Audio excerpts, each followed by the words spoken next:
This is their mom, which is where my Cherokee comes from. Her mom is half Cherokee. Her grandfather, my great-grandfather is full-blood Cherokee. I never heard her talk about being Indian as much as, you know, I don't really recall them talking about our heritage as much until she passed away. When my older daughter got her hair cut, she was very concerned about making sure that the hair was properly taken care of by somebody in our community.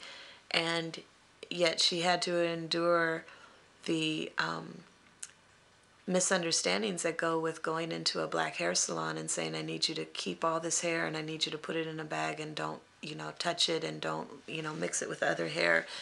And having the people that are there want to, you know, be interested. Y'all doing some voodoo stuff in there? Y'all doing, you know, what are you going to do? And that kind of realization that, you know, you're looking across the table at a black person talking to you, and usually as a black Indian you're thinking, well, now I can tell you're black Indian, but you know nothing about your heritage. And this moment right here in the hair salon is a moment that's a cultural difference. What a lot of our people do here when people come and they want to put us down because we have mixed blood and they don't like the way the mixture is, that instead of putting us down, we need to be given a lot of credit. The fact that we still have been able to remain Indian after over 300 years of every attempt on heaven's earth to destroy us as Indian people.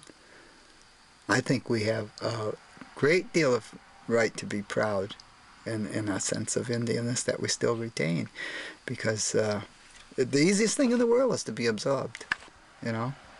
It doesn't take any strength at all to do that, because you've got forces on either side that's waiting to just absorb you.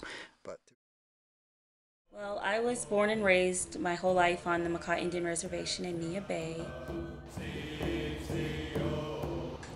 You know, I can't think of a better place to raise your children in terms of having your family there. I mean, just living in the city and you see so many people suffer and do without. Just growing up in Nia Bay, we're all such a tight-knit community that there was always food on the table. People are always warm, and everybody opened their houses up to each other. So it's just a very loving, very giving, very friendly community. Just a lot of people that would give, you know, their last dime to you if you ever need anything. My father's a Yoruba. In the Pacific community he comes from in South Carolina called the Geechee or Gullah people. The other side of his family is Kitawa. And as far as my mother goes, her grandfather was an Ilocano slave in the railroad here in the 1800s.